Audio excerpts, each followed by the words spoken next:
In today's video, you will learn the best settings to speed up performance and optimize Windows 10 for gaming, as well as make your PC faster and lower ping in any game. Hey, what's up? I'm Victor and welcome to another video of this channel. Before showing the settings, I recommend you to continue in this video only if you know how to reinstall your Windows in case there is any problem caused by those settings, and you will make those at your own risk and I'm not responsible for any problems. First, you're going to check the integrity of the system files of Windows 10 to fix any corrupted files and avoid them from decreased performance in your system and games. To do that, open the Start menu and search for Command Prompt, then right-click on the corresponding option, select Run as Administrator and click on Yes in this request. Now copy this command in the description below, then return to the command prompt, right-click to paste the command and then press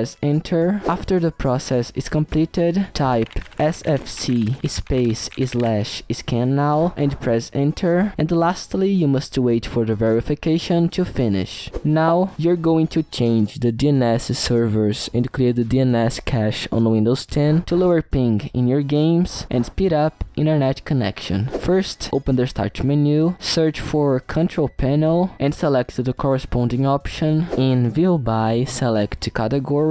Now navigate to Network and Internet, Network and Sharing Center, and change adapter settings. Then right-click on your network device and then select Properties. Now select Internet Protocol version 4 and click on Properties. After that, check the option Use the following DNS server addresses. Then in Preferred DNS server, type 1.1.1.1, Alternate DNS server, type 8.8.8.8. Lastly, click on OK and close. Now open the command prompt as administrator again, and lastly type ipconfig /flush DNS and press Enter to clear the DNS cache and prevent issues with the new DNS servers. Now you will stop Google Chrome from running in the background to prevent it from wasting the resources from your computer when you're not using it. First, open Google Chrome. After that, open the settings by clicking on these three dots and then selecting Settings. Now click on Advanced and System, and lastly uncheck the option Continue running background apps when Google Chrome is closed. Now you will enable two settings to speed up the performance of Windows 10 for gaming. First, open the Start menu, search for Game Mode, and then select Game Mode Settings. Now make sure this option is enabled, otherwise enable it. After that, open the Start menu again, search for Power Plan and select the option Choose a Power Plan, and lastly you must select the Power Plan High Performance. Now you're going to clean the temporary files on Windows 10, which are files previously used by programs, and after being used, they just waste disk space on your PC. To do that, press Windows R on desktop. In the field Open, type temp and click on OK. Now select all these files by pressing Ctrl A and then delete all of them by pressing Shift Delete and clicking on Yes. Maybe some files cannot be deleted because they are open in some program, so just check the option Do this for all current items and click on Skip. Now press Windows R on desktop again, search for %temp% and click on OK, then select all files and delete all of them. After that, press Windows R on desktop again for the last time, search for prefetch and click on OK, then select all files and delete all of them. And lastly, I recommend cleaning these temporary files at least once a week. Now you will do the defrag process if you use an HD, or the optimization process if you use an SSD, to avoid fragmented files from causing performance issues in your Windows 10 and games. So you will do that by using Defraggler, then download and install it by using the link in the description below. After installing, open Defraggler. In the list of drives, select Local Disk C and make sure you are using an HD or SSD in the option Media Type. Then in the lower corner, select Defrag defrag if you use an HD, or optimize if you use an SSD. Now click on yes in this warning, and lastly you must wait for the process to finish. Now you're going to stop Microsoft Store apps from running in background and wasting the resources from your PC. To do that, open the start menu, search for background apps, and then select the corresponding option, and lastly uncheck this option to stop apps from running in background. Now I'm going to show you some settings you can do if you have an NVIDIA graphics card to get maximum performance for gaming. First, right click on the desktop and then select NVIDIA control panel. Now select the first tab, check the option use the advanced 3D image settings and click on apply, then select the tab manage 3D settings. In image scaling, select on and choose a percentage of sharpen, 20% for example, and this feature will improve image quality when playing at lower resolutions. In ambient occlusion, select performance, then scroll down until you find the option low latency mode, then select ultra on it. In power management mode, select prefer maximum performance. Texture filtering quality, select high performance, and in triple buffering, select on, then click on apply. Now select the tab configure surround PhysX. In processor, select your graphics card, and lastly click on apply to save the change. And that was the video. If you want to boost and optimize performance in your games, you can subscribe to this channel and then always learn new methods when I upload new videos. Thanks for watching, see you in the next video.